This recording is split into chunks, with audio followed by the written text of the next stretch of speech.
Have you ever eaten snow off of your beard? Eaten snow off my beard, or in your case, Eden snow off my beard. Um, Garden of Eden. In the I Garden of Eden, baby. off my beard. No, I've eaten snow, but not off my beard. I don't think I've ever eaten snow before. You've never eaten snow? Nah. I mean, I've got like a mouthful of snow falling in the snow. Lived in Colorado for 4 years, but no, I've never eaten snow. So you ate shit, and in turn, you ate snow. Yeah. Well, that counts. Well, you're lucky Techie wasn't around for that one. Eat snow, Derek. No, dude. Yeah. Snow's delicious.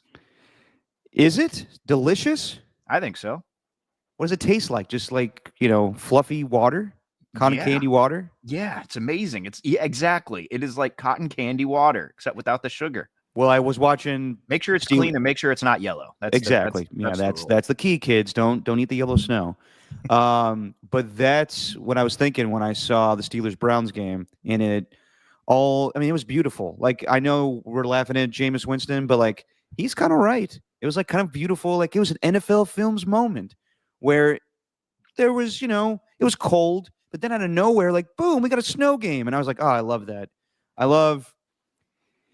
This is where I differ with Dieter Kurtenbach. He has the hottest take that all NFL games should be played in domes. And I'm like, no, sir, absolutely not. That's where you get beautiful games like we had on Thursday night, where the snow comes down and Mike Tomlin's eating the snow off of his beard. It was fun.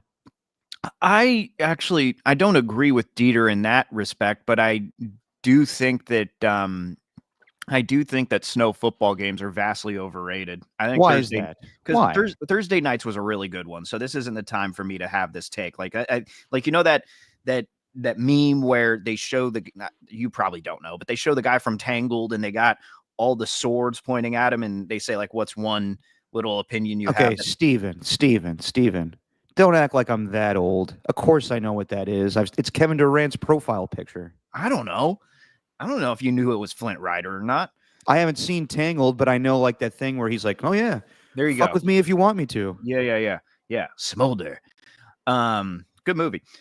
I've fallen asleep every time. It's Jesse's favorite. So it's that good, huh? Hell yeah. What was I going to say? Oh, mine would be snow games aren't that great because they mostly aren't. And that game on Thursday was an exception, and it was very frustrating to watch at the same time. But don't you get some kind of comfort in like, oh man, I'm glad I'm not there, but it's kind of cool to watch from a distance? Sure. But I also am watching like, what the hell am I watching? Like, that's what I'm thinking while I'm watching it. Yeah, I mean, I will say the Amazon, I don't know if it was just a TV thing or Amazon Prime thing, but where it blended together the snow and the white of like the Steelers pants. Yeah. And it kind of like crossed, like it was hard to watch at times, but I thought it was fun. And it came out of nowhere, no expectation of a snow game. Yeah, and it would have been a lot cooler too had the play-by-play broadcaster not given up on his job. Like, Al Michaels he does not have any excitement whatsoever. God, it's just I need that. Like, I don't know who needs that, but I do. I need a Kevin Harlan with every game who can make the Raiders and the Giants sound like it's Super Bowl 59. Like, I need a Kevin Harlan type.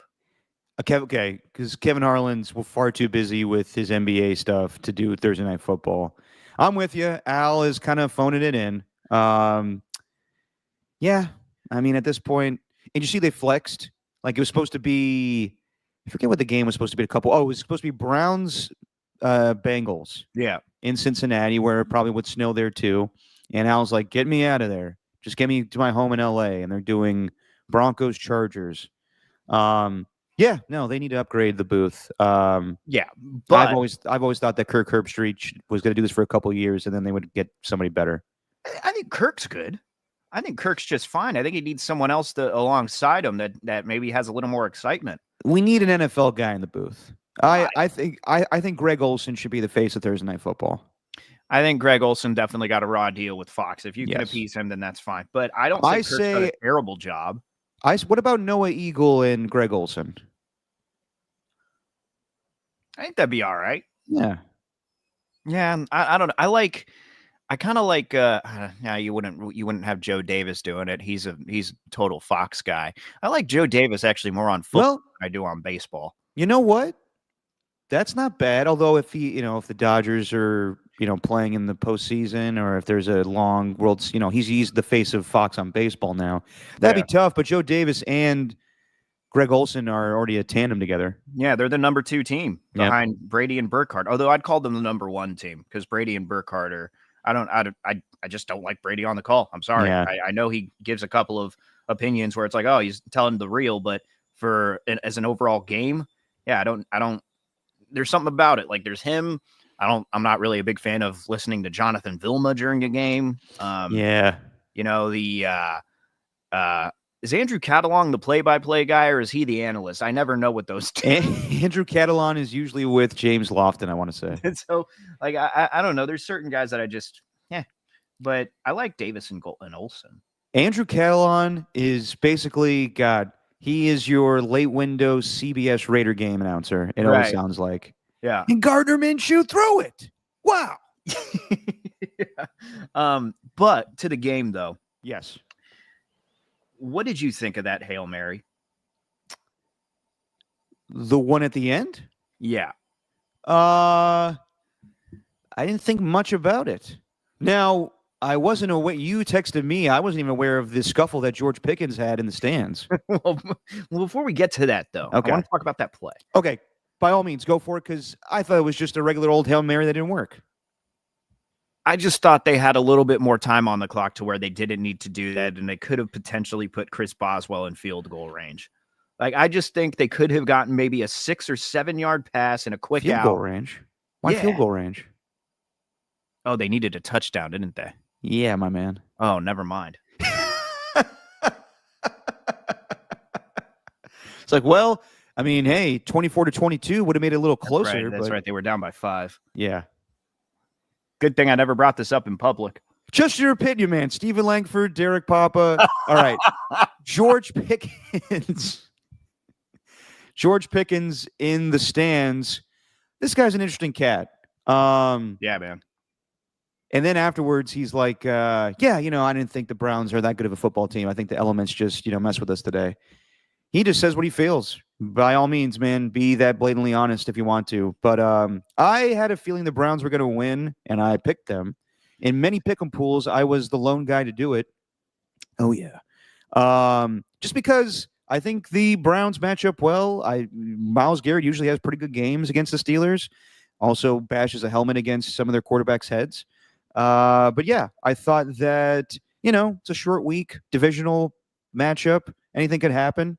I thought that after they took the lead 19-18, the Steelers, that they would basically be in control of that. And then Jameis Winston threw an interception to Dante Jackson. But yeah, good little win. And Jameis doing his usual pregame speech to the load. And yeah, then he had his NFL Films moment. It was a fun game to watch. Dude, I thought with Pickens,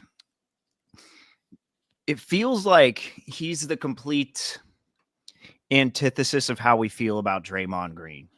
You know how with Draymond Green and players like that, players of that type, you would hate to have him on any other team, but damn it, do you love him on your team? It feels, I feel like it's kind of the opposite with Pickens and the Steelers. Like, I feel like everyone would love to have him on their team just because they see the funny antics where, they throw an interception and he's just looking for a fight basically and tackling another guy, or just whenever they're in press coverage, if he gets a chance, he's just going to push the dude over within the 5-yard line. Like, you see all of that. But I feel like the fact that he complained about the snow, right? You're a Steeler. He complained about the snow after the game. You haven't really seen it that much this season, but last year, there's obviously those montages of him not throwing blocks whenever Jaylen Warren was in the red zone and he was trying to get in for a touchdown. You saw it a little bit earlier this season where Pickens is just, he has that eye black where he's saying always fucking open. Yep. And I feel like if I'm just, I know a little bit about Steelers fans just because my close friend grew up a Steelers fan, so I've been in a Steelers household before. Feels to me like Pickens wouldn't be a fan favorite of for Steelers Nation for the guys that are waving the terrible towels. Like, he's no Hines Ward. Exactly. That's exactly who I was going to say. Was Hines Ward was the guy that everybody loved because he blocked. Yeah. And he was a tough receiver. That's why sometimes, like, I'm surprised fans really love Lynn Swan, because Raider fans, you and I know the famous quote from George Atkinson is, Lynn Swan, soft. Yeah. And when you think of the Steelers, you think of, like, tough guys. So I think most fans would say, like, oh, their favorite Steelers wide receiver, Hines Ward. Then you guys got like Antonio Brown. He was great, but I don't think like Steelers fans think of him as like, oh yeah, that's the guy we think of when we think of Steelers football. So yeah, I'm with you on that one, Steven. I think that George Pickens has moments where he's a great wide receiver. That catch he had, what was it, against the Jets, or where was it? Maybe it was against the Giants. Yeah. He had that touchdown. He makes amazing plays. But then you're like, yeah, this guy is kind of full of himself. A little bit. I think like a lot of people would want him on their team, but then when they get him on their team, though, he'd make the spectacular catches where he's basically at like a 40-degree angle to the ground and somehow able to catch it, like that one in the end zone. I just think they'd get really frustrated with his antics after a while. So let me ask you. It's hard to say right now because things weren't great for him this season. But given the plays he's made, you think George Pickens is more of a number one wide receiver than Brandon Ayuk? Than Brandon Ayuk? Yes. Oh, that's hard to tell. I don't think so.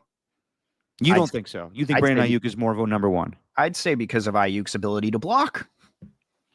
Well, that helps too. I'd throw that in there. Ayuk's a good receiver. Ayuk's a solid receiver. We can't. I mean, is he worth the $30 million that he got per year? I don't know, but he's still really good. He's still really good. No, he's really good, and we'll see how he is coming off the injury and everything. And I don't mean to, kick him while he's down with the injury right now, but I did wonder when the potential of a trade to Pittsburgh was on the horizon that I wondered, all right, I think George Pickens is more of a number one over Ayuk. Oh. So you think that one Steven guy who just proposes it in a trade and you just shoot that down on Twitter immediately, they're not trading Pickens. They're not, though. They didn't. And it never was in the conversations. You got to be real sometimes, my man. That's why I said they need to go for Pickens if they're going to trade him, because whatever you get in return, you're not going to be getting a starting receiver. Get greedy. That's crazy. It's crazy. Well, that's crazy. You just want to do that. It's like your thing where you were saying, like, trade Devontae for Garrett Wilson. Well, they don't want to do that, especially now. Good Lord. Yeah. Man, we're starting to get, though, into the I think the AFC North has the most entertaining receivers out of any division in the league. And maybe the entertaining division in general that we'll see on Hard Knocks in a couple weeks. Oh, yeah. I mean, like what? You got this week, maybe. When is this happening? You got Zay Flowers, Jamar Chase, George Pickens. And then on the Browns, I don't know. You don't really have anybody. Judy. Yeah, Jerry Judy, sort of. He's trying to overcome the potential bust narrative that was kind of overshadowing his career with the Broncos. How about him, I guess, almost getting dealt to the Jets, and he was like, no, thanks. Yeah. Good call on his part. Yeah, very good call. Speaking of New York teams, yesterday, at first I was surprised, but then not really. When I saw the news that Daniel Jones was straight up cut, I was like, damn. Okay, so they don't want to try to trade him at all. And then I was thinking, like, all right, they're not going to trade him. Like, it's the same deal as Derek Carr or Russell Wilson. Everybody knows they're going to get rid of him. They can't pay him a certain amount of money. And once you cut him, you're off the hook of having to guarantee a $34 million check if he was injured.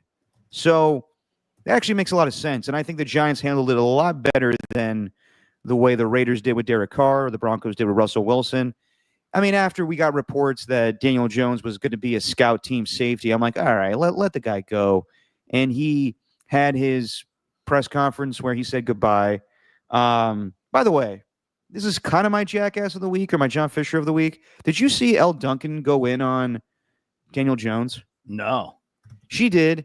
And listen, I like Elle Duncan a lot. I think she does a really good job on Around the Horn and the WNBA coverage and Sports Center. But I will say, she has that segment, Take the L, where I'm like, that's a little harsh. And when did it become like the thing where Sports Center anchors go in on athletes? She like totally like made fun of Daniel Jones and everything. And I was like, ugh, that's kind of harsh. I didn't see any of it, so I wouldn't know. I'll send it to you. But it's she basically just kind of made fun of him for not being a really good quarterback and said, like, I look forward to you being Brock Purdy's backup. And I was like, the guy's losing his job already, Elle. Easy. Should I play it? Oh, if you want to, yeah, go for it. All right. I mean, how long is it? It's pretty long. It's like, I gave you the gist of it. Like, it's, you know, it's funny and humorous, but after a while I was like, what are you doing? Yeah, it's kicking a guy when he's down, and I do think that it's a culture of sports media, though. And maybe a Sports Center anchor shouldn't be doing that, but what are we going to look at ESPN now as a pillar of journalistic standards? No. And that's what the segment is her, you know, taking that, like, take the L on somebody. I get it. But it kind of, I really think she's really good at what she does, but I thought it was kind of mean-spirited, to be a little honest. Aw. I know. I'm sorry. Man, she's the snowflakes that she's tweeting out. You're one of the snowflakes that she's tweeting out about this morning. Nice. Is she after the snowflakes? Yeah, she said, is she after the snowflakes? She's not eating them, I don't think. Oh, that's good. It started flurrying this morning after a surprising amount of snow on my drive yesterday. I guess you could say I can't seem to escape all these snowflakes.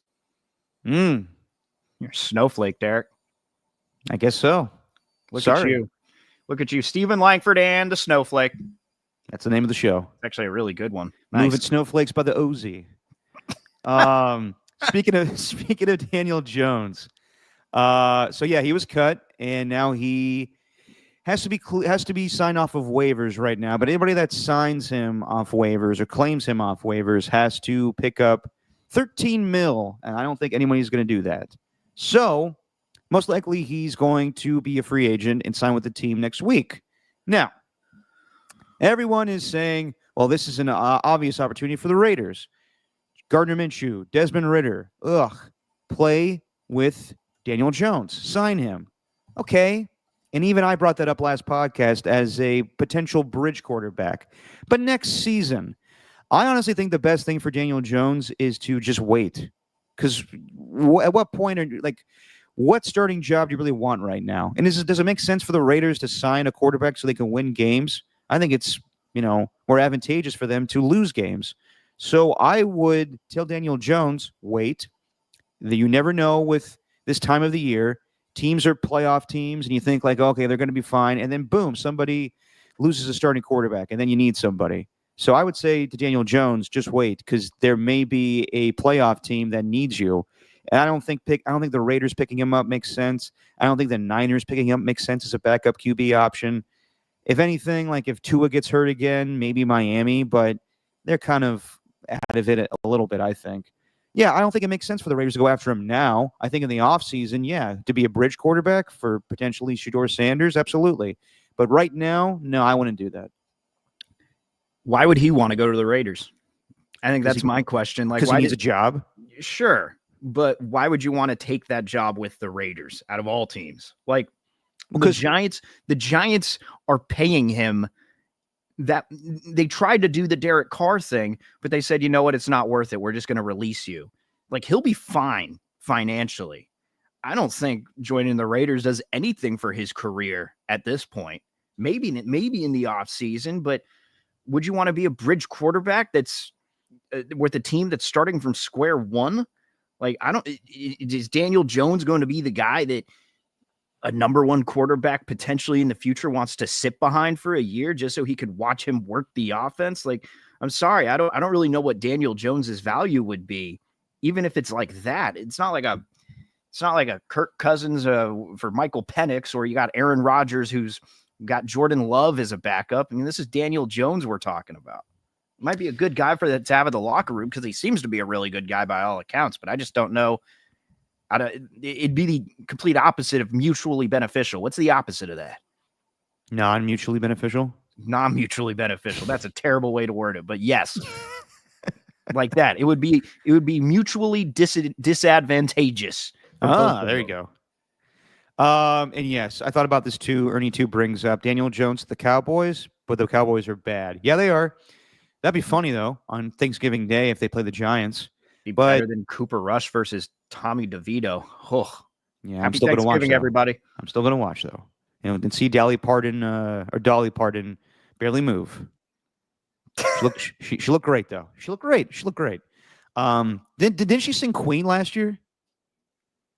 I don't know if she sang Queen. I'm pretty sure she sang some Freddie Mercury, if I remember correctly. Really? Yeah.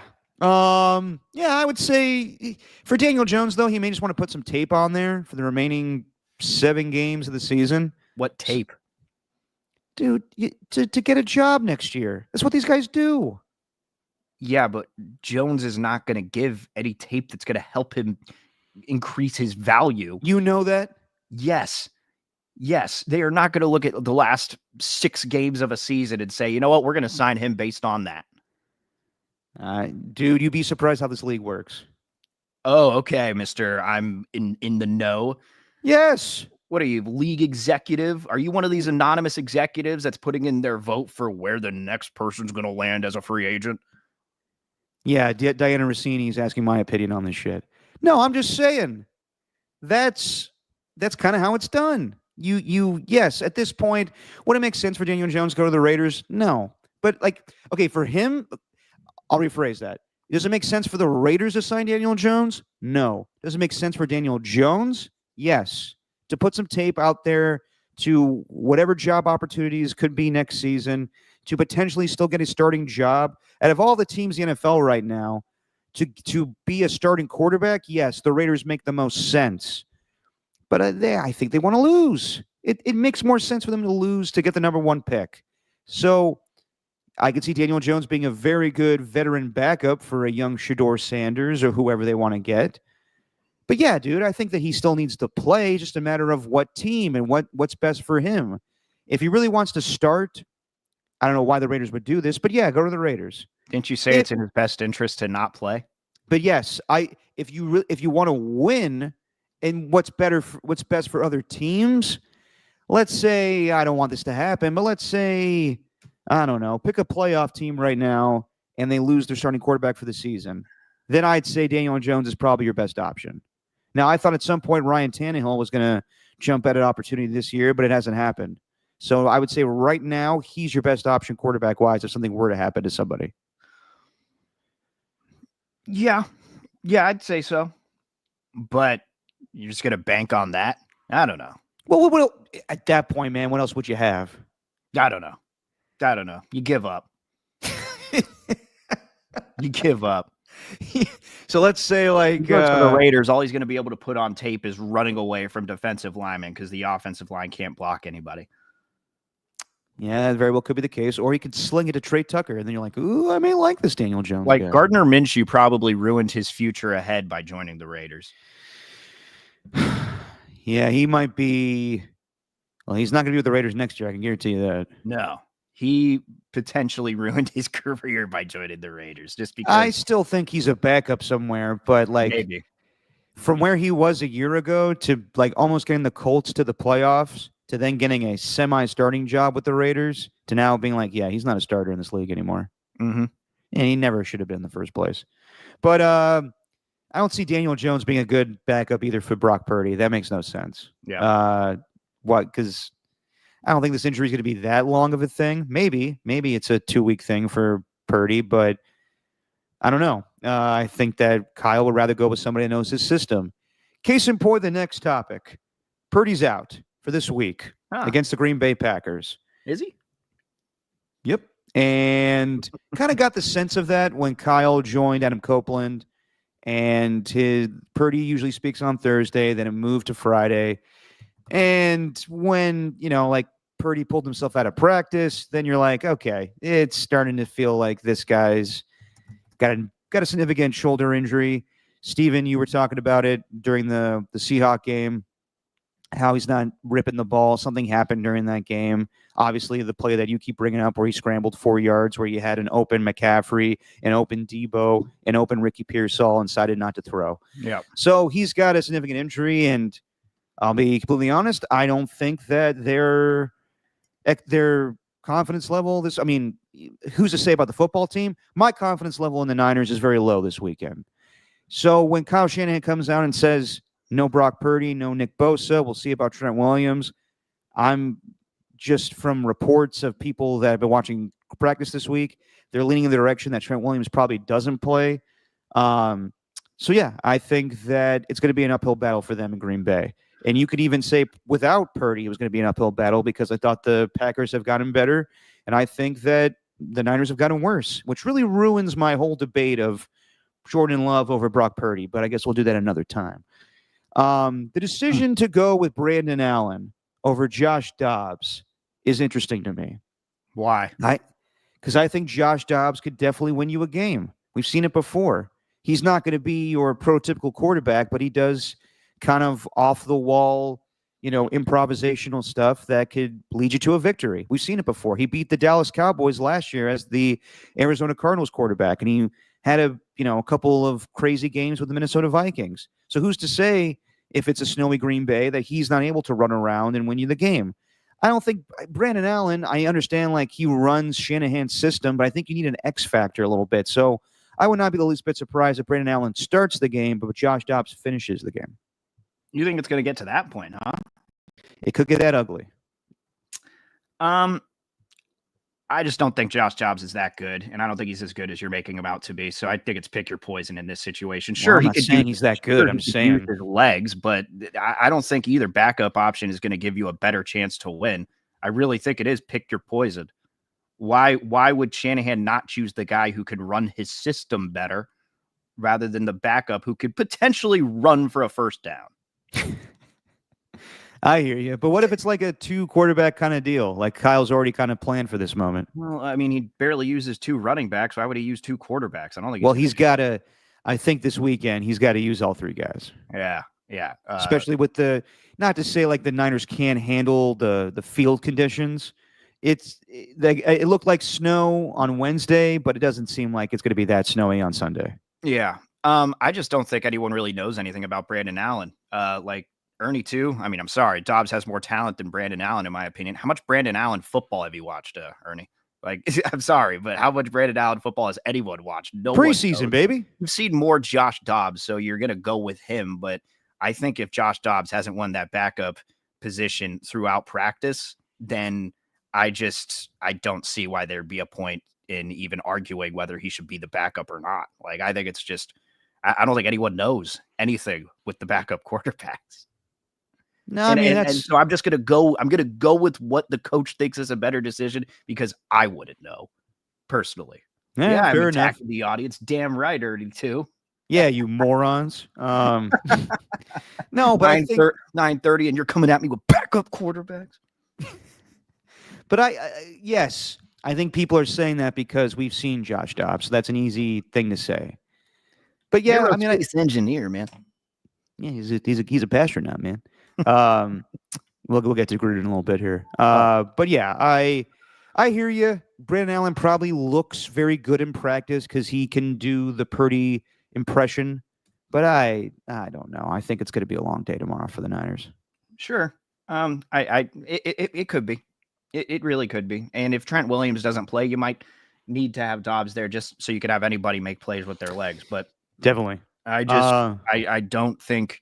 I can't even give you an argument as to I'm not even trying to argue that Brandon Allen should be the starter, or I'm not even trying to say that Brandon Allen is over Josh Dobbs. I'm just saying I don't have any information on these two at all to where I can even give you a decision. And what the head coach goes with, I'm going to agree on that and not really have a disagreement because I have not been to practice this year and I'm not watching how things are going. Fair enough, but I'll say this. This is my hot take, and we'll move on to something else. I don't think they should have started Brandon Allen. And I question even if they should have started Josh Dobbs. You know who I think they should have started? Who's that? My guy from the preseason, Tanner Mordecai. Tanner Mordecai. Just because of the name. He showed flashes there. He did. And Can you show you best believe my dad and T-Rock talked him up. We got Tanner Mordecai. I remember Tanner that. Mordecai could be Remember the that new in the quarterback of this team. I remember that in the preseason. Yeah, Pop, I love me some Tanner Mordecai, baby. Yeah, you're like, your dad's like, and he completes another pass, T-Rock. They got something here. Who is this Tanner Mordecai? Oh man, I only know the Mordecai that Johnny Depp played in that one the one movie, my man. Wasn't that a movie with Johnny Depp, Mordecai? I don't know. He was like a British detective. Yeah, it's me, Mordecai. Is that From Hell? No. It was like a goofy movie where he's like this Austin Powers-y type of detective with Gwyneth Paltrow. Oh yeah, And Jude Law's in it. Yeah. Is his name in the movie Mordecai? Yeah, that was a terrible movie. It got bad. It got awful reviews. Yeah, 12% on Rotten Tomatoes. Wow. I know my bad movies. Wow. Okay, speaking of Gruden, can we play just his love for P.F. Chang's real quick? You mean Hooters? Hooters, sorry, yes. All right. We already did the P.F. Chang's last week. 1 second. Tell you what, man, went to this P.F. Chang's like the P.F. Chang's of steroids. It's in that fancy part of Oakland. Mark is dialed in. He's got his whole booth set up, man. He's want that Kung Pao chicken, the nice egg rolls. Don't care for the egg rolls at P.F. Chang's. All right, here we go. About your Fired Football Coaches Association. Is that the correct name for it? Yes, FFCA? The synthetic football team that you've built in a Tampa strip mall. I didn't know that you guys were essentially located in the headquarters of Hooters. Well, at one time we were. Now I'm not. Okay. I have my own standalone building. I've graduated to higher levels. Okay. But when Hooters came around, my dad was coaching for the Bucks. I needed a summer job, and Hooters just showed up. This is like 1986. And I got a job at the original Hooters in Clearwater, Florida. I was a wing shaker, oyster shucker, beer keg changer. Best job I ever had. Then I moved on to Hillsboro Hooters, the number 2 Hooters. I was a backup college quarterback at Dayton. And I remember getting on the plane, going to training camp, crying. I didn't want to leave Hooters, man. I just want to work at Hooters. My dad said, get your ass on a plane. We talked. That is the most Gruden thing I've heard in a long time. Like, all these clips are hilarious, but him being like, yeah, man, used to be a oyster shucker, whatever else he Beer said. keg changer. Your beer keg changer. It was the best job I ever had, man. Hey, I was head coach of the Raiders, and I got $10 million a year. But hey, I love me some Hooters. I'll tell you that. Such an outdated restaurant. Like, Well, yeah, no outdated. shit, dude. Of course. My God. But yeah. Do they still make the girls wear everything? I think so. Hey, I think so. The most memorable trip I ever had to Hooters was the one where we had all the playoff games for 95-7. the Gridiron Gala. The Gridiron Gala for the championship games. And I think I ate a solid 30 wings that day. And I've never been more bloated. I've never had a bathroom experience like that one. Damn. Where everything just emptied out. Like, I legitimately felt like I lost weight after that bathroom trip. That was a hell of a day. I'm happy for you. Thanks, man. Yeah, I thought, was that the one where you, me, and Rado showed up? And let's just say everybody knew what we were doing before we walked into the restaurant. Correct. Yes. Yeah. Eyes were a little glazed. Yeah. I mean, we're in our 20s. Yeah. And Brian Rado, by the way, not Ray Rado. That'd be hilarious if Rado comes in a billow of smoke. Yeah. But I remember us watching the conference championship games. We were like, okay, we've been in this Hooters for like a long time. Let's go to a different place. And then we went to a different place in San Jose, and then we were like, this place sucks. And we went back to that same Hooters. Didn't we go to the Rookies first? Yeah, we tried to. It was like the old saloon Rookies. And then I remember Nash, who's like a big Patriots fan, was like, I can't watch the game here, man. This place sucks. So then we had to go back to back to the Hooters. Yeah. But yeah, that's so Gruden. This just made me laugh. Can we play another clip, Steven? You showed me this one. What? Of Mike McDaniels calling out Max Crosby. Oh, hang on. Did I show you this one? You sent it to me. I did. Oh, okay. I mean, I guess that's Mike McDaniel has a little thing going on Max Crosby. I want to say something happened last year too, but I can't remember. or maybe he was just highlighted so much in that Hard Knocks where he was like, Yeah. yeah, this guy's so big. Yeah, that was it. But this mic'd up moment, it's kind of all time. Max Crosby. Neutral zone infraction. Defense, number 98. Hey, we didn't have a play called, Max. We didn't have a play called, Max. We didn't have a play called. LOL. Dude, this guy.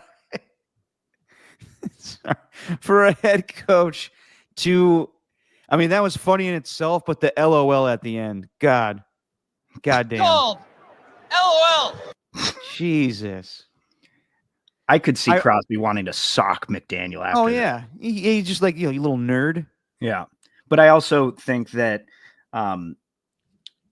McDaniel's a really cool guy. I think he's kind of he really is a player's coach. I think he's trying to lure Crosby over. Hey man, come to Miami. I got all this respect for you. I know you got Christian Wilkins. Come to Miami. I'm here. I mean, we'll see when Crosby's deal's done. I wonder. I mean, Mike McDaniel's keeping his job now. I don't think there's any question about it. Tua does make a huge difference. Yeah. And I think it's kind of ridiculous how we just make assessments based on how the team looks with a backup quarterback. So I don't think he's going anywhere. I think Crosby to the Dolphins. I think he's trying a little bit. Yeah, I think every coach has to have a little charisma and charm with opposing players. That's why Belichick was able to lure so many free agents, because he had it's funny how Belichick treated his own players like crap, and then he'd be like buddy with Chad Johnson or anybody else. Right. Yeah. Yeah, I could see that, but like I could also see how long's Crosby around for? Like the difference is in the NFL, they can franchise tag you, so you can't leave. Right. And I could see Mark Davis trying to hang on to him as long as possible. Yeah, and I mean, he embodies what a Raider is. So I wouldn't even be surprised if he's a Raider for life. But I just think that there's a lot of guys who want to lure him out. His contract, because he's a great player on a bad team. His contract potential out for in 2025. And then 2025 and then 2026. Yeah, he's got a couple more years left. So when he's 30, he's going to hit free agency in 2027. Yeah. All right. Well, we'll see what happens. This was an interesting story this week. Uh-huh. A security alert was issued last Wednesday about organized and skilled criminals believed to be tied to a South American crime syndicate who are targeting pro athletes, including burglaries at the homes of Patrick Mahomes and Travis Kelce. This also happened, I guess, in the NBA as well. Now, obviously, this is a serious deal and burglars and all that shit. But when they say skilled criminals, criminal masterminds, it got me thinking. And like, okay, South America, are we talking like drug cartels? Like, what the hell's going on here? Yeah, I know. And then it also made me think about like skilled criminals. What criminal masterminds from movies could do something like this to the NFL? You got to get some. Well, the description of said perpetrators is that they don't fight. They're non-confrontational, and they use drones. They use signal jamming devices. They use surveillance. They track social media of friends and family. Good Lord. They look at the schedules. It's a very sophisticated organization here. So you can't just assume that it's like any movie criminal. Like, think of any movie criminals that don't kill anybody, but have everyone kind of doing their dirty work. I'm kind of thinking the Joker, where I don't really see him kill people. I guess, although he did blow up a hospital. So there's that. In the dark. Yeah, he also shoots his henchmen all the time for goofy reasons. Oh yeah. So the Joker's out. Like, okay. I was thinking, like when because you brought this up, and I was thinking of the best movie villains of all time. Anton Chigurh from No Country for Old Men. He kills people. He'd just go around with that weird gun thing. Was it a cattle thing for cows? Yes. Then I mean, you got to think like my favorite thing is when he's talking to that one guy, at the convenience store, and he's like, what time do you go to bed? What time do I go to bed? Well, I don't know. Sometimes I go to bed late. Sometimes I go to bed early. And that gives him the coin. Don't look at the coin. What are you talking about? Why would I look at a coin? It's just like the Coen brothers are great at like menacing villains talking to idiots and drinking milk. And drinking milk, yes. Drinking milk. I don't know, dude. I really can't think of one because this is something where, like, I mean, it would be a really boring Hollywood movie for one, just because they don't do anything. All they do is just break into places. Yeah, I mean, villains got to kill people. Yeah, that's kind of like that's how we as the audience, the bloodthirsty audience, get hooked on these villains. Because if you're just a villain, then like Tony Soprano, for example, he kills people. He not at first. It was a huge thing in season 1 and completely turned around the opinion of him when he finally did kill somebody. Because at first you couldn't really take him seriously. But it was the episode where he takes Meadow to college. Correct. That's a great episode. Yeah, and he kills somebody. So, you know, you got to do that. But I just don't know who it would be. Ooh, Jesse had a good suggestion. Yeah, because you can't kill people in children's movies. So yeah, Gru is actually a pretty good. Gru would be pretty good option. Gru would be a good one. Yeah, I was thinking like what criminal masterminds would be able to do something like this, take the killing out of it. Yeah. Hans Gruber from Die Hard, and we're coming up on that time of year where we always debate if it's a Christmas movie or not. But the real reason why I wanted to bring this all up is just an excuse to bring up Face Off because I watched it last weekend, and my love for the character and the name Castor Troy. Nicolas Cage's character in Face Off is maybe the most over-the-top villain of all time in that his name, Castor, I was watching my little brother and I was like, yeah, the character Casper Troy. And he's like, dude, I think he's saying Castor. And I was like, that's a ridiculous name. Come to find out, Castor and Archer, Sean Archer, are from Greek mythology. So that's why they wanted to do that thing, even though Castor Troy and Sean Archer might be the most ridiculous names. But he's so over the top, and he's like, hey, well, I love just blowing things up and killing people for hire. And yeah, like I still love the opening scene where he's at the LA Convention Center. It's all time. He's rocking, and he's like, oh yeah. And then he goes up to some random young girl and says, I think the Messiah is a fucking hack, but if he can make you sing like an angel, then I'm all for it. Then he proceeds to put his hands on her ass and Yeah. So very odd. Very odd. No one says shit. Different time in 1997. John Woo. It's a John Woo special, though. John Woo is the master at that.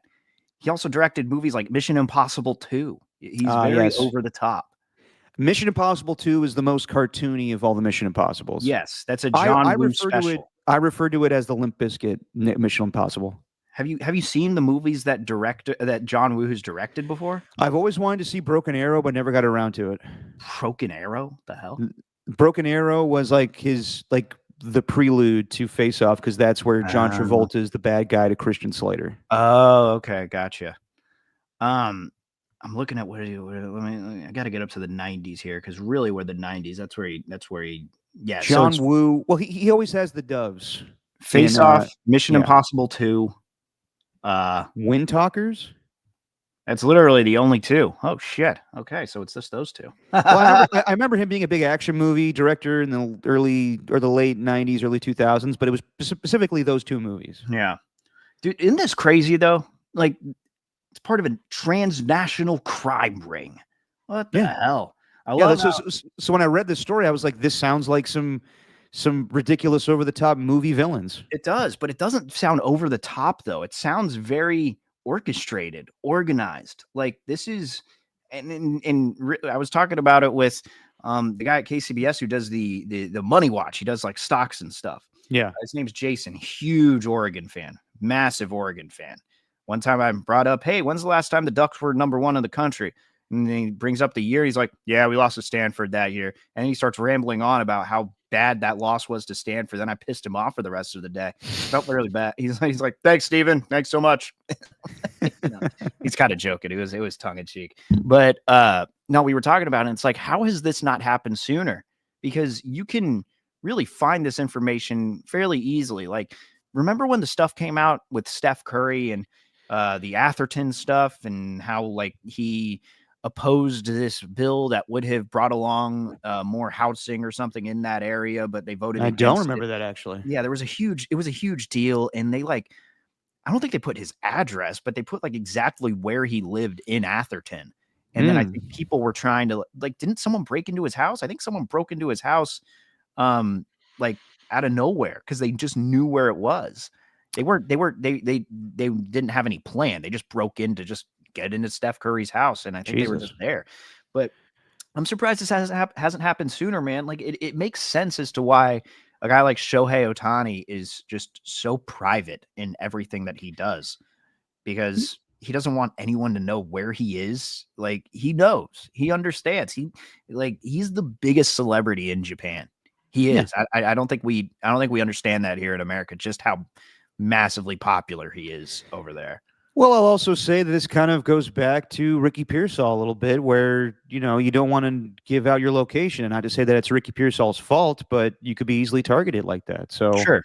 Yeah, I totally get it. Like, while we're joking around with this thing, it is a serious deal. Like, you don't want your personal information out there where people can burglarize your home. Like also, I think of the idea of Patrick Mahomes just like, you know, hey, what's going on here? And there's like people coming into his house, but there's some scary ramifications. Like, obviously, it's no joking matter what happened to LeBron James a couple years ago, where there was racial not connotations. Someone actually spray painted a horrible thing on his front door. Right. So yeah, I totally get it. That's, you know, something you don't want to fuck around with. They also made a movie about curse. Damn it. They made a movie about something similar to this. There was the whole scene in the late 2000s or the mid 2000s where this group of people from Hollywood decided they were just going to start stealing from celebrities' houses. Hollywood Homicide?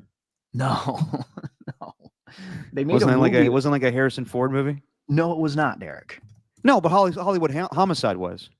Yes. I want to say Hollywood Homicide was Josh Hartnett and Harrison Ford, and they had to solve the mystery of Master P's death.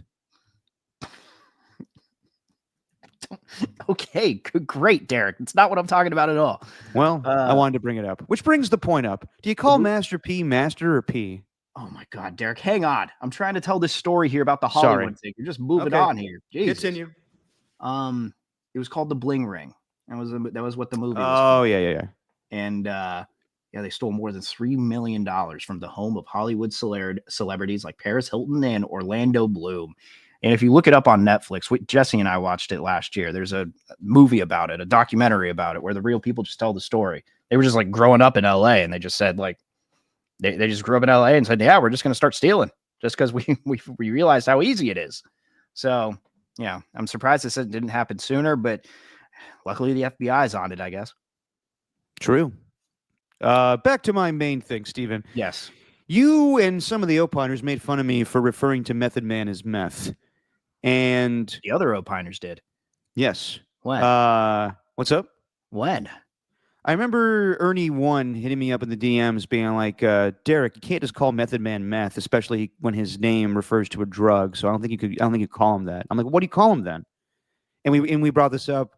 You sent me a clip. There's going to be a new 30 for 30 about the New York Sack Exchange, which is an interesting documentary to do because that's one I know a little about, but not a whole lot about. I do love old NFL films, 30 for 30s, but Method Man is narrating it. So I was like, oh, sweet. I can't wait to see meth in that. And you were like, when is it appropriate to refer to a rapper as their first name? No, I didn't ask. I told you. You're not on a meth name basis with him. So I have to formally say, Method Man. Yeah. Yeah. Okay. That's stupid. I'm sorry. Why? Because if you're a fan of somebody, you know the shortened version of their name, you could just call him that. But you don't know him. Only those who know him call him meth. You're not allowed to call him meth. Okay, call so him when Man. Okay, so when Ice Cube came in studio, I wasn't allowed to call him Cube. You could, but you're not on a Cube name basis with him either. You got to call him Ice Cube. That's ridiculous. Why? Because if you know what he likes to go by, you can call him that.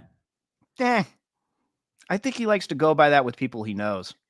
So if I saw Method Man on the street, I have to call him Clifford Or Method Man? Yeah, you go, Method Man. Hey, how you doing?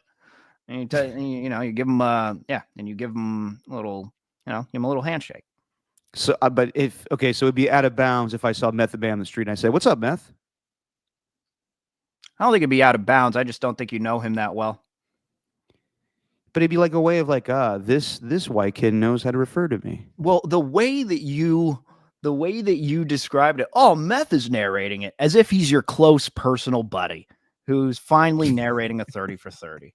It's like you don't know him on a Meth name basis, dude. I feel like I do, though. I've been listening to Method Man for like 20 years now. Who cares? Everyone's listened to Method Man for 20 years. You're not Yeah, the only one. but not like me.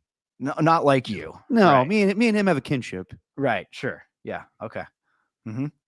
Yeah. You're not allowed to call him Meth. I beg to differ, my friend. And he probably would disagree with me. But He probably would. All right, that's the goal. Hopefully this podcast comes big enough where we can get Method Man. I'm like, "What's up, Meth?" He goes, "What's up?" Yeah, and then we ask him about the whole thing of how do you refer to rappers. He's like, "What's the big deal? That's my name. Just call me Method Man or Meth, whatever." Yeah. I don't think you're on a Meth name basis, dude. Fair enough. Okay. Yeah. It's like it goes back to the Saturday Night Live thing. Yes. Like, I saw Sandler's making this new movie. It's Adam Sandler. I don't know him by Sandler. It'd be really cool to know them by that. Oh, yeah. So that one time me and Spade and Farley and Rock and Sandler all were out at the bar in New York, and we saw some girl that Farley was trying to chat up, and then and Spader got in the way. And Farley said, "Shut up, Spade." Like that kind of thing. Yeah, but that's just kind of the fun of, being fans of those guys because you kind of feel like you know them, so you can refer to them. I would never do this. This would be lame as hell. You could call Adam Sandler, but if you were like, "What's up, Sandman?" That to me is stupid. I think Sandman would be better than Sandler. Oh, that's why. Because it's like a little nickname. What's up, Sandman? But his name is actually Sandler. Yeah, but like that's on a need-to-know basis. Sandman, you're just calling him Sandman. Oh, the Sandman. Oh, Sandler. Nah. Agree to disagree. But this does bring me up to a funny story. So years ago, I was working at Atomic Productions at San Leandro. And they would film different commercials and TV shows. That's how I got to know Joe Fonzie and the late, great Dwight Clark. We did a KTVU show over there in Jack London Square. And one time I was assigned with a cameraman to go film a commercial for this optometrist in Santa Clara, right next to Levi Stadium. And the whole point was supposed to be that Alex Boone was going to show up to be a part of the commercial. The director of the commercial was going to be the optometrist's brother, which was insane because that usually doesn't happen. Yeah. But he let him do it. And for whatever reason, as part of the commercial, Alex Boone had to play soccer at the end of it. Alex Boone doesn't play soccer. He plays football. But the whole time we're filming this commercial with Alex Boone, the director keeps referring to him as Rhino. Huh. And that's his nickname. But after a while, I thought that was really cheesy as hell. Because he going like, "Hey, so Rhino's going to come in here. Yo, Rhino, come in here, bro." And I was like, this is the dumbest thing ever. And I think Alex Boone at one point was like, if this guy calls me Rhino one more time, I'm going to pop him in the fucking head. So that makes me always think of that. Anyway, speaking of popping people in the head. What? I don't think we need to play the whole video, Steven, but you saw Jason Kelsey in the TMZ thing? Yes. Okay. The complete opposite of a couple weeks ago where he's at Penn State and the fan comes up to him, says what he said about Travis Kelsey. Jason destroys the phone, apologizes on TV. We both agree he's on TV now. Sure, he has to, have a better image. So he apologized for that. But I think we both agree that he didn't need to apologize. It's understandable when someone gets in your face and says something awful about your brother that you're entitled to break someone's phone. Yeah. Then he goes on Jimmy Kimmel, and I guess he announced that starting in December or early January, he's going to have a late night talk show called They Call It Late Night with Jason Kelsey, which is, I think, going to be interesting. So then he's leaving Jimmy Kimmel, and I believe I want to say, I could be totally wrong here. Correct me if I'm wrong. I believe it's a homeless man who is close to the Jimmy Kimmel studio, and he's screaming at him, "You're not going to sign my autograph?" I've had guys like Harrison Ford and Morgan Freeman stop by. All the stars come by and say hello to me. Yeah, if you want to play, let's play. Why not? All right, I'll get to the middle of it, because like the middle is where we get the real meat and potatoes here. I'm not signing for people that follow where I'm going. We're here at it. We're not following you. We get every guest that comes here. Morgan fucking Freeman did it with a busted hand. That's 100 times bigger than your sorry ass. You want a podcast and you think you're a hot shot? You're nothing. Fuck you. You don't love nothing but money. You don't know these streets. Fuck you. Your love is fake. Nah, we get everybody here. You're a hot shot. Fuck the guy that tells you off at Penn State. My name's Casey O'Keefe, and I represent the streets of Los Angeles, you punk fuck. I'll take you out anytime. And I'll be running the Marvel Cinematic Universe. Watch me, you pussy. That was the one. That was the one. Hang on. If you didn't hear that, yes, he said he was. I'll take you out anytime. And I'll be running the Marvel Cinematic Universe. Watch for me, you pussy. Jesus Christ. Now, look, there's a lot of this, and then look at him. He just grab it. Grab it now. He's gonna sign. No, I don't want it. I don't want it. I'm not trying to be rude. I don't want it. I'm not trying to be mean. No, really- you are being mean. I'm trying Nice short, buddy. People are dying out here. to. You are being mean. Casey, It takes a minute. He's Jason, you're nice. Stop. I swear. God, I my heart broke on that in that moment, man. Yeah. Oh. And if you play the whole clip, the guy goes from, "I don't want your autograph," and then he turns like, I'm sorry for everything I said to you. You're a good guy. I'm sorry. I apologize." I understand that man is having a hard situation. It seems like he's living on the streets, and he likes when celebrities come up to him. But and Jason Kelsey's a good man for coming back and willing to sign the man's autograph. But I hated that. I hated that he walked back and felt obligated to. There were nice people in that situation, but I hate how celebrities have to feel like they're calling me out, they're videotaping me. I have to look good in this situation. And I don't think Jason Kelsey was thinking that. I think he was just being a good person. So the flip of 2 weeks ago of him going at the Penn State guy to then feeling obligated, like, all right, I should sign this guy's autograph. I just hate society is like that. And back to what we were talking about earlier with the security alerts and the criminal masterminds finding out where people live. Not that Jason Kelsey lives in LA, but his whole point was, I don't sign autographs when I'm going to another destination where people can find out where I'm going. Right. So I think that's fair. I didn't like the whole thing. I don't like rewarding people for the social media-fication of the world now, where I'll film you, and it wasn't the guy filming him, but like TMZ catching a guy screaming at Jason Kelsey, and Jason Kelsey being like, okay, let me help this guy out. It was out of the kindness of his heart, but I was like, damn, screw that guy. Like, Yeah. you're not entitled to anything. Yeah. But I think that also goes with how, I mean, he was, again, I don't know the guy, but I think like it seems him and Travis were both kind of raised right. Just judging from listening to like their parents talk and listening to their childhoods and everything like that. And so when he sees someone who's clearly out of his mind, Yeah. just yelling these things, he wasn't taking it personal. And I respected him for that. And I don't think he caved or anything. I don't think he was falling to the pressure of social media and what his image is going to look like. I just think he wanted to shut the guy up because he kind of knew it was going to go that way. So I got all the respect in the world for him, man. And I kind of hate how he's one of these guys that we're pushing to become a celebrity. And he's getting all these comments and stuff through social media. Like I saw one, it popped up on the For You page, and that's why I'm on Blue Sky now. But it popped up. It popped up on the For You page where they quoted it, and there's a bunch of people who retweeted it, a bunch of people who liked it, and said something to the effect, and this was that Monday Night Football game with the Eagles, the video of him dancing in like the jumpsuit or whatever. Mm-hmm. When someone commented saying like, this guy's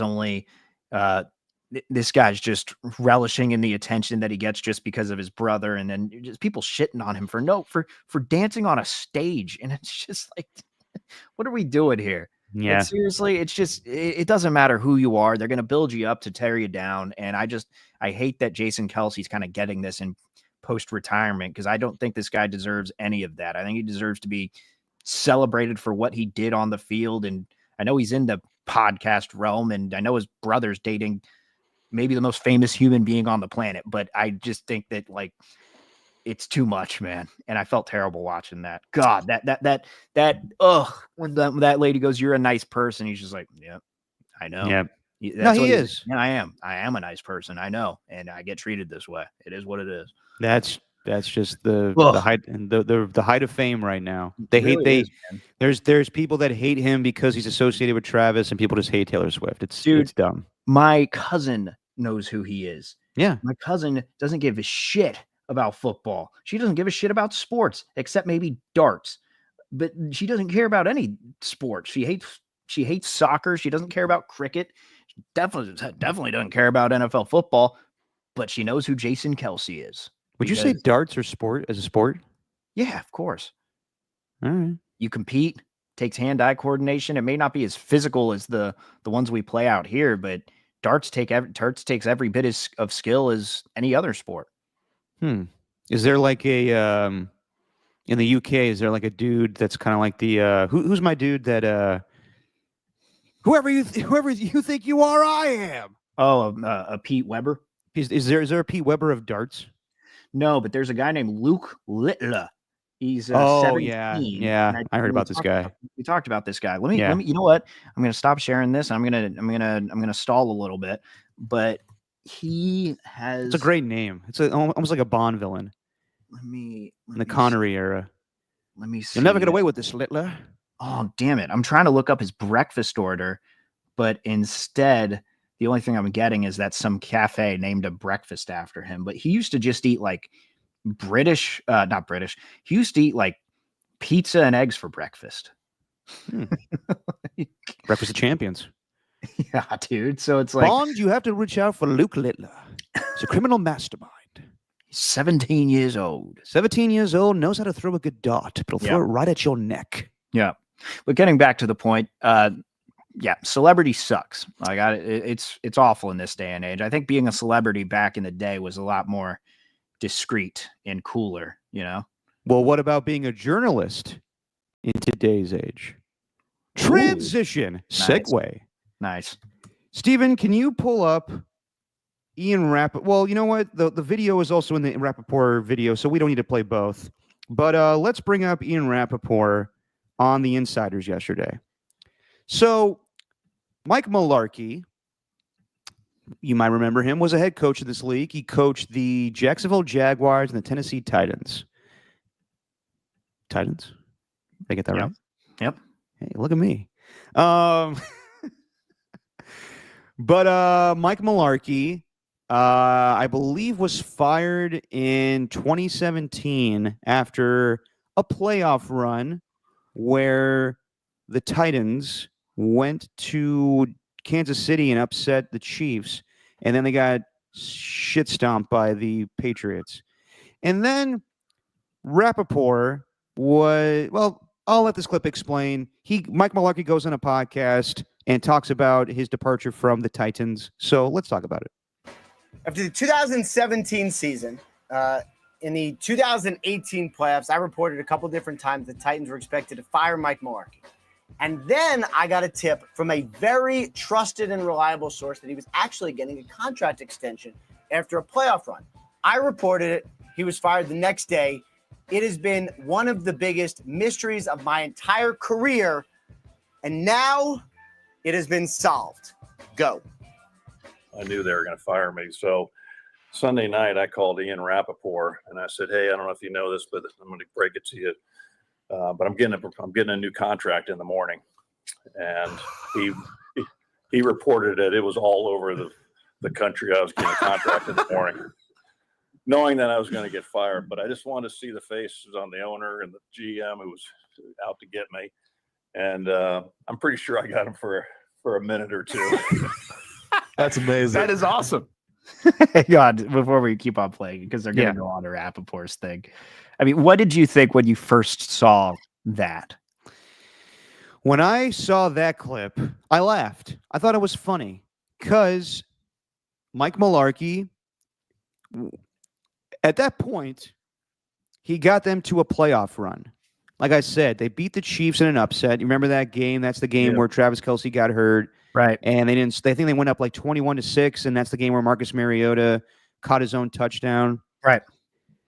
And then they lost to the Patriots. And I don't know what you're expecting. Like, the Patriots were at the peak of their power back then, and Tom Brady was MVP, and they went to Foxborough and lost.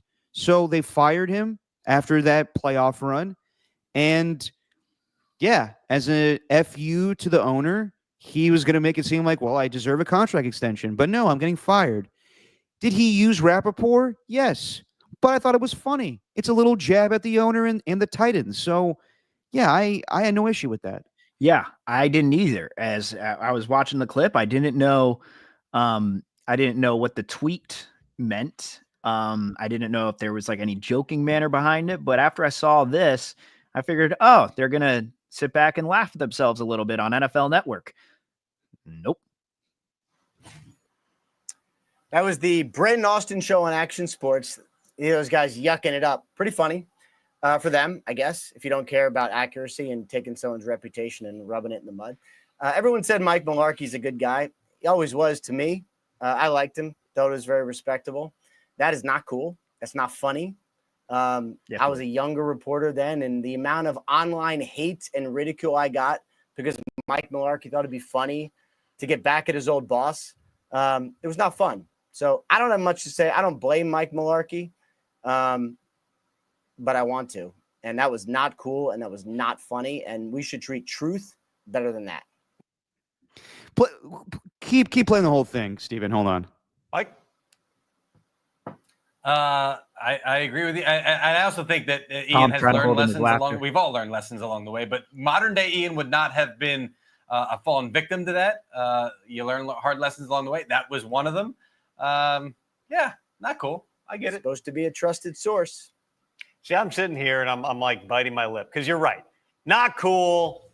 Don't do that. Don't lie to reporters. Don't make them look bad. But it happened to Ian, so like it's a little funny. It's one of those things like we got enough distance now. It's been like 6 years. It's like it's just tiny bit funny. Maybe. Laugh at it, Rappaport. Your coworkers laughing at it.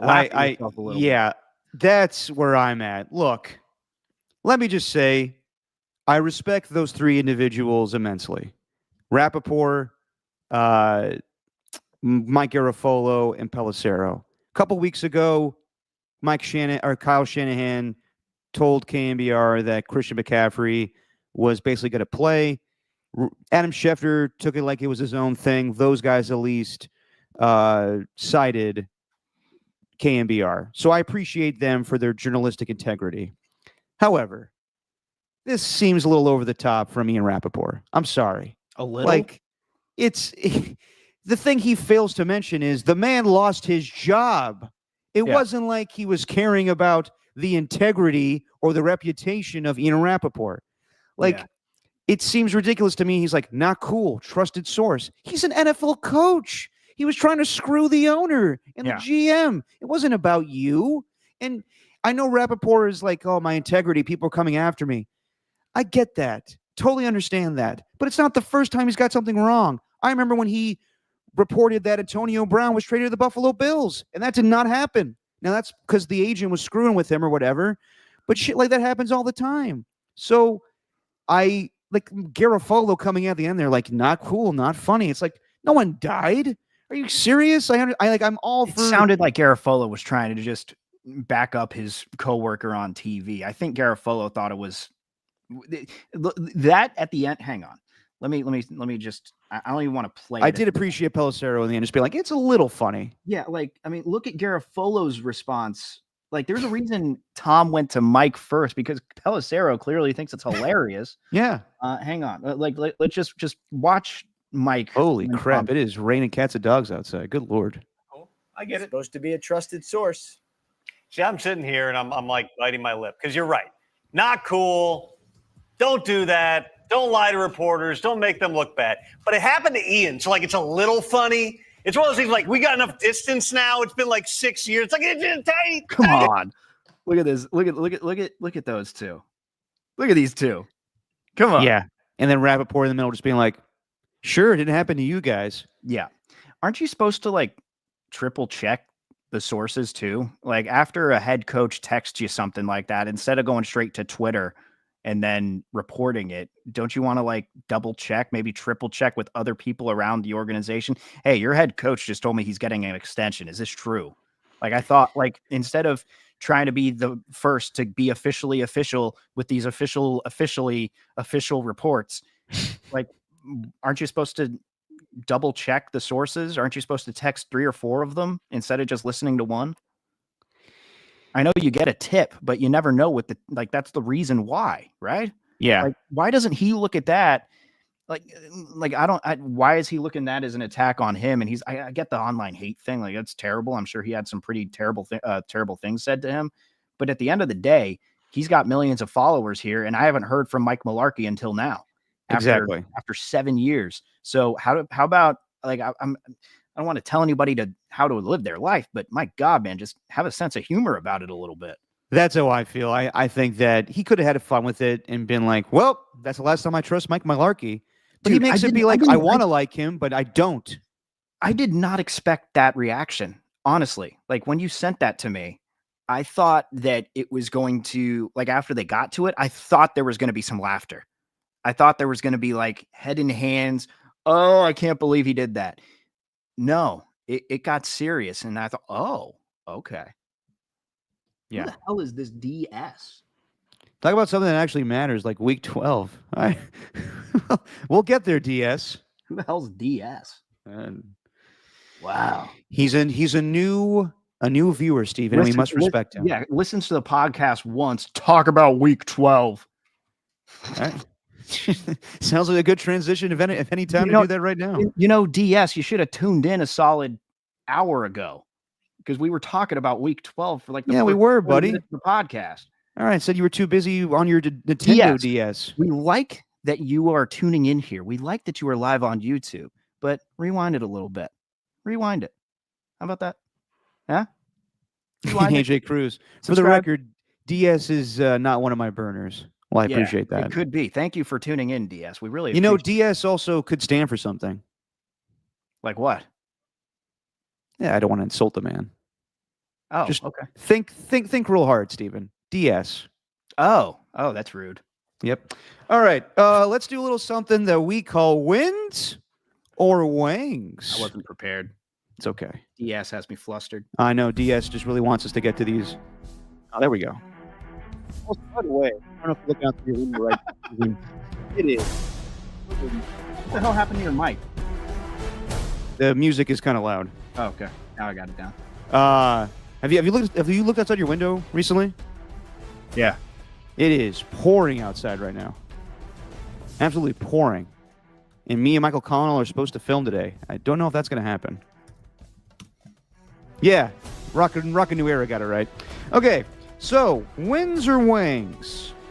I'm up 2-0 because I picked the Browns on Thursday night. And Steven picked the Steelers. He laid the points. And he took the over, I believe. Or no, the under. I took the under. Yeah, so did I. So I only get 2 points for picking the Browns in the upset. Let's start with Tommy DeVito coming back to play the Tampa Bay Buccaneers. A new and improved Donnie. I said Donnie. Tommy DeVito. New and improved Tommy. Sure. Would be a much cooler name, though, wouldn't it? Kind of also interesting that Drew Lock is not playing because he thought he was going to be the backup this whole time. And he even said, like, yeah, I was told otherwise. Kind of seems like they want to lose. But then again, is Brian Daboll trying to coach to save his job? Who knows?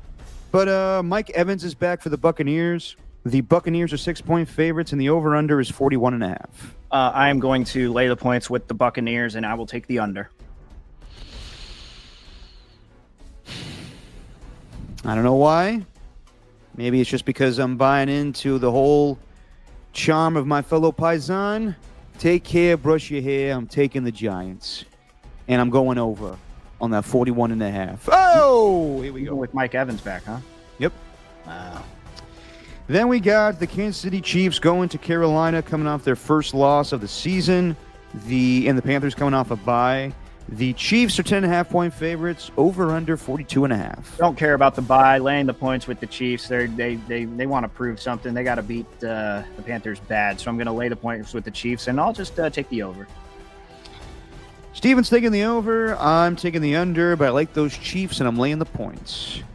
Then we get the Tennessee Titans going to the Houston Texans, where the Texans are 8-point favorites, and the over-under is 40.5. Don't really know what to make of this matchup, so I'm just going to lay the points with the Texans and take the over. I think there's not a lot to say about it.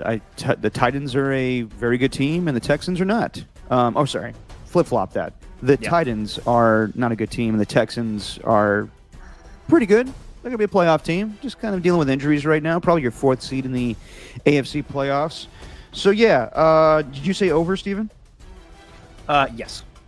So, Steven's taking the over. I'm taking the under, though. I like the Texans to win. I'm laying the points. Then we get the New England Patriots going to the Miami Dolphins, where the Dolphins are 7.5-point favorites, and the over-under is 46.5. What was the game? Oh, God, I totally lost my train of thought. I'm laying the points with I'm actually taking the points with the Patriots. I think the Dolphins are going to win, but I'm going to take them to cover, and I will take the over. I'm going to take the over as well, but I think the Dolphins win this game, going away a little bit. I'll take that 7.5. Okay. Music should be repeating. It is. Okay, thank God. All right, then we got the Detroit Lions going to the Indianapolis Colts, where the Lions are 7.5-point favorites, and the over-under is 50.5. I am going to... I don't know why I'm doing this, Derek. Maybe I'm just trying to be different. Believe it or not. Oh? Believe it or not. I think the Lions are going to win. Okay. But I think the Colts are going to cover. I think they're going to cover that 7.5. Is it going to reach 50? I don't think so. I'm going to take the under. I'm going to have it be in a closer game. It's going to be an interesting one in Indianapolis, I think. I wish I could differ with you, Steven. I took the exact same thing. I think that the Lions win this game, but I think it's a little Colts cover, and I don't see both teams getting to 50.5. So, yeah, I'm going to go under on that one. All right. And by the way, DS, don't take it personally. We're having fun here, man. And welcome to the show. It's just, we cover a lot of different topics on the show. We're getting to week 12. We love you. And welcome to the community of Opiners. AJ and Ernie Cruz, let up. Or Ernie Cruz. AJ and Ernie too. Let up. Yeah. Welcome. Right. Welcome, DS. We all have fun on this show. Then we got the Minnesota Vikings. No, you know what I mean? Is it? I don't know. Minnesota Vikings at the Chicago Bears. The Vikings are 3.5-point favorites, over under 39.5. Lay the points with the Vikings, and I'm going to take the over, believe it or not. I liked what I saw out of the Bears last week, despite the loss, the block kick. But, yeah, I think the Bears win this game in Chicago, and I'm going to go over on the 39.5. All right. Then we got the Denver Broncos going to the Las Vegas Raiders. Broncos coming off that 38-6 win over the Atlanta Falcons. Broncos favored by 6, over under 41.5. Yeah, just lay the points with the Broncos. Give me the over. I don't know. I'd stay away from this game if I was actually betting.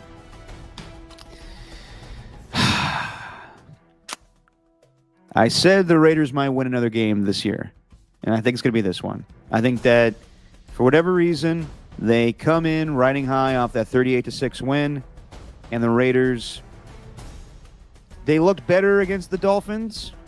So, yeah, against my better judgment, I don't know why I'm doing this. I'll take the Raiders to win, and I'll go under on that 41.5. All right. Bo Nix is still a rookie, so I'll remember that. Then we got the Arizona Cardinals coming off a bye, going to Seattle off their win against the San Francisco 49ers. It's basically a pick 'em. The Cardinals are 1-point favorites, over under 47.5. I will take the Seahawks to win, and I will take the over. I'm going to go completely opposite of you. I'm going to take the Arizona Cardinals to win, where they usually win in Seattle, and I'm going to go under on the 47.5. That's bold. Bold. This one may not be bold for either of us. San Francisco with no Brock Purdy, no Nick Bosa, maybe no Trent Williams, playing in Green Bay, where they almost lost to the Packers a year ago in the divisional round. Packers are favored by 5.5, over under 44.5. Yeah, I'll lay the points with the Packers, and I'll take the over for shits and gigs. All right. I'm going to take the under on that one, but I'm going to take the Packers and lay the points. 3-0 post vacation. I'm feeling pretty good about going into these. All right. Well, we'll see about you. Then the Philadelphia Eagles go to Los Angeles to take on the Rams. No Devonta Smith. The Eagles are 3-point favorites, and the over-under is 48.5. I had a tough one with this one, but I'm going to lay the points with the Eagles. I don't think that the Rams defense is going to be able to keep up with Jalen Hurts and Saquon Barkley. So I'm going to lay the points with the Eagles, but also take the over because I think the Rams offense can get a little explosion in this game. I think that the Rams zero in on A.J. Brown to take him away from Jalen Hurts. I got the Rams winning this game, and I'll go over on that 48.5. And then we got the Monday night game, the Horror Bowl between the Baltimore Ravens and Los Angeles Chargers. Baltimore Ravens are 3-point favorites, over under 50.5. Jim Harbaugh loves playing on primetime games because he loves the Black Eyed Peas, because he's got a feeling it's going to be a good night. And he's never beaten his brother yet. So I'm going to lay the points with the Chargers. I think this is the time they get it done. Give me the over. No, my friend. It's the Ravens are favorites, so you'll be taking the upset here. Oh, yeah, good point. So you're taking the over? Yep. I'll take the Baltimore Ravens to win this game. I'll lay the points, and I will go under. Okay. And if in case we hit a tiebreaker, I got 54. That's what I think this game's going to be. 54. 54. Okay, I'll go 37. Yeah. 37. Damn. It's gonna be like a 24-17 type of game. I got it 30-24. That's what I did. Yeah. Wait. Hang on. 30. Yeah. Okay. Yeah. Wait. No, give me 41. All right. Just doing the math in my head. All right, 41 it is. And by the way, if you saw Jim Harbaugh this week, hilarious. I guess he says this all the time. You know, when people are giving you praise in the media, you just block it all out and kick him in the shin. Yeah. Doesn't matter if it's your teammates, your girlfriend, your mom. Just kick him in the shin. Yeah. He's a weird guy. I did see that one though. Yesterday, I was just looking up audio because we got the Monday night game and did stuff for the station. And I was looking that up and saw, kick him in the shins. Kick him right in the shins. All right, before we get out of here with a little pop culture catch up, let's talk about. If you want to bring up anything you've been watching lately, Steven, feel free. But I wanted to focus this on Jay Leno. But if you have anything you've been watching, let me know. I wanted to keep one little sports thing. I just wanted to say today is Joe Thornton's jersey retirement. And I think that's right. The fact that you haven't even mentioned him speaks to my idea that he is the most underappreciated athlete in Bay Area sports history. Probably, yes. I think he is. He's been a superstar. He was a superstar. He was at the forefront of when that team was in its most successful era. He's the reason why the Shark Tank was sold out, the reason why the Sharks were taken seriously. And I just think he's an all-time person. Jesse and I watched his little 1-hour sit down with a former Shark, now an analyst, Jason Demers.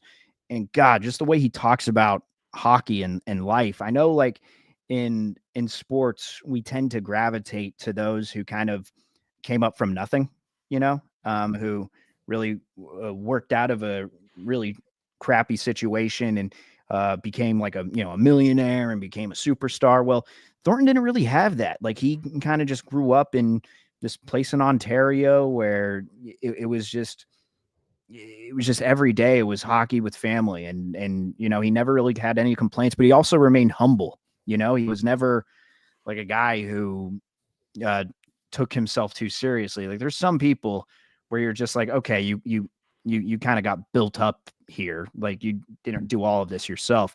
But Thornton just like acts like he didn't do any of it. He kind of gives credits like the friends and family along the way. And he's hilarious. I got this little story here from that guy who did the interview, Jason Demers, who used to be on the Sharks. Here we go. I'm sitting in the hotel room. It's like after practice, and Jumbo, I get a knock on my door and open the door, and it's Joe Thornton. What's up, Joe? And he's like, "What are you doing?" And I'm like, "I'm just, just hanging out." And he goes, "All right, let's order some lunch." I said, "Okay." So he goes, "Order some room service," and he said, "I'll have this, this, this." And he goes, I said, "Okay." And he goes, "What? Let's rent a movie." So he rents the Hurt Locker, and proceeds to get underneath my covers and takes a nap for the whole Hurt Locker movie. And then the food comes up. He doesn't eat any of the food until the end of the movie. He wakes up, eats the food, takes a big shit in my bathroom, and then leaves. And says, "Thanks, bud." hey, good time, bud. See ya. Weird character. No, that's good. That's good. Yeah, shout out to Joe Thornton. Yeah. Can't say I know a ton about his career, but I watched every now and then with the Sharks in the playoffs, and yeah, I mean, it's just you are correct, Stephen. He doesn't get the respect he deserves. But it's also because it's just, the Bay Area is not exactly a hockey town, so of course we don't look at them the same way like, the East Coast guys look at them, but we really did have one of the all-time great duos with Thornton and Marlowe, and then you add Joe Pavelski to the mix. Yeah, just an all-time team. So really looking forward to it. Jesse and I are going to be heading down to San Jose later. Going to be very emotional. I might even get a little misty-eyed. Well, look at you. Stay dry in the eyes and stay dry in your face and close. To answer Rock a New Era's new question, Derek, did you finish The Penguin? I did. Really good show. Like I said, the Colin Farrell over-the-top voice, you get over it after a while. Damn. A real Oedipus complex for the Penguin. I'll just say that. Wow. Yes. Very interesting show. It's interesting. Considering where things went with the Joker, I haven't seen the new movie, but everyone hates it. I have yet to see it. I wanted to go see it, but the reviews were so bad that I decided not to go see it. And I'm going to watch it when it comes out on Max. But the way that from what I've heard, the way that they took the character of the Joker just has no connection to the actual, Batman lore. Like it went in a weird direction. Where initially the first one with Joaquin Phoenix was like, okay, this is an interesting interpretation. And then they took it to whatever it is now with Lady Gaga, where people hate it. This with the Penguin is very interesting to turn into a mafia, Soprano style crime drama with the elements of, realism in a Batman world. I appreciate that. So yeah, I like what they did with the Penguin. I would recommend it for people that like Steven, you like mafia stuff where you're doing too fucking much. It's kind of up there. Yeah. Yeah. I still need to watch that. And to be honest, I haven't really caught up on anything pop culture wise. Hasn't been a lot of that with me. Yeah. No, Besides I mean, Fast and Furious. Look at you getting into the Fast and Furious now. Oh, although, because if I'm on BART and sometimes I'll have my reports done the night before. So when I ride in the morning, I'll have something to watch on my phone. And it took a couple of trips, but I got done with the documentary from 1996 called When We Were Kings. And it's about Muhammad Ali and George Foreman and the Rumble in the Jungle. Man, it was a good documentary. Speaking of documentaries, I'm on the last episode of Mr. McMahon, and once I finish that, I will get into it with you because I didn't know a lot about the WWE, and I remember I'll get into it when I finish it, but there's a lot I want to say about it because I respect it for what it is, but man, oh man. looking back on some of the stuff they did, whew, that is something. Yeah, well, Linda McMahon is now Trump's head of Department of Education. So there you go. Is she really? Yeah. Okay. Yeah. I'll wait for when I finish the last episode. We'll talk about that next podcast. Yeah, she was nominated. It's good stuff. But Steven, you see this about Jay Leno? You read about it in the papers? That's what. Yep. He's a little hurt. So Jay Leno, if you've seen the photos, the man looks like he got beaten to death. And it's not funny, but the circumstances are questionable. So through the years, I remember when I lived in LA, I lived in Burbank, and there was this automobile store right next to where I lived, and Jay Leno was there all the time. He loves cars, and he would be at this market that we went to all the time.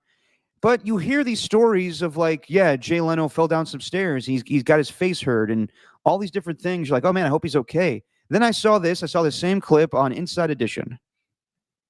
What on earth happened to Jay Leno? Oh, your poor face. Look at my eye. Oh my gosh. Jay Leno is all bruised up. The left side of his face is black and blue. His eye is swollen shut.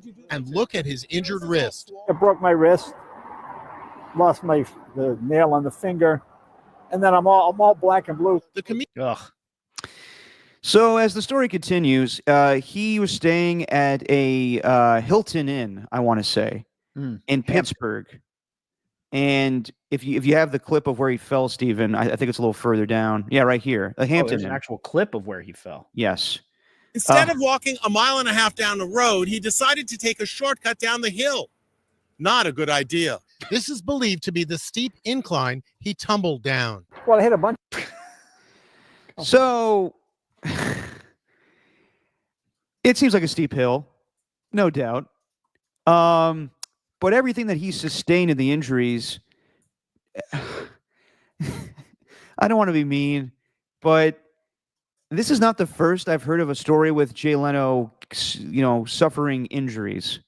And people are coming out saying, I don't think he's fell down a hill. Yeah. And also, with the money that Jay Leno has had in his life, why is he staying at a Hampton Inn? Yeah.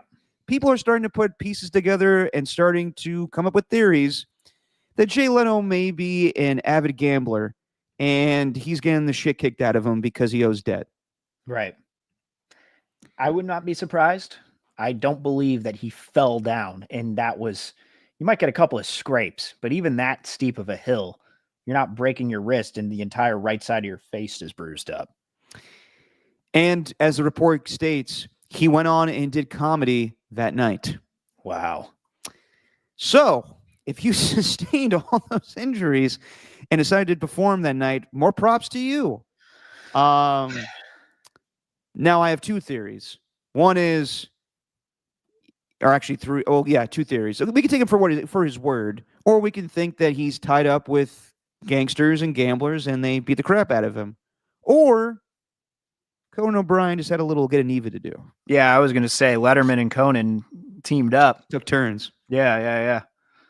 And I'll be completely honest, nothing against the man. I just never was a fan. I didn't like his style of comedy. I was always a Conan guy. I didn't really know anyone who was a Leno guy. Leno people, Leno family. I don't know. Yeah, I never got it. And they chose him over Letterman initially to take over the Tonight Show with Johnny Carson. Yeah, I never got his shtick. It was just he was not funny. No. Yeah.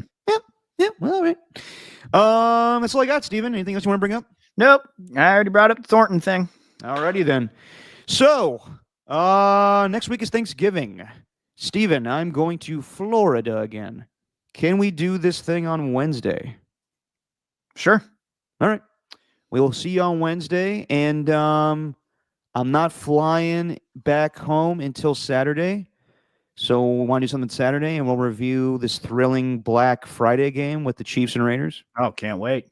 Let's do it. All right, everybody. We will see you, me from Florida, next week. And, yeah, have a good Thanksgiving, everybody. We'll be back next week. To everybody in the chat today, No Ernie 1, Ernie 2, AJ Cruz, The Skills Report, Jesse with her crew suggestion. And let's give it up to our man, DS. We all have fun here, man. We all have fun. Way to go. Yep. Way to make yourself be a part of the chat. You know, nothing better than I think criticizing the hosts. DS is long gone. Okay. I think we pissed him off too much. Yep. Anyway, we'll see you guys on Wednesday. Have a good weekend. Steven. Oh, by the way, real quick, just want to say this. If you want to hear more of me, I need to get my reps in. I'm going to be hosting KMBR Sports Phone next Monday night, right after Ravens and Chargers. So if you guys want to keep me company and listen to me go off about whatever happens in the Niner game, I'll have my guy Tommy Call joining me on the show as a guest. Nice. So we'll see you guys late on Monday night, and we'll see you on here next Wednesday night. All right, cool. All righty. Steven, say what you always say. Oh, it's just our opinion, man. I got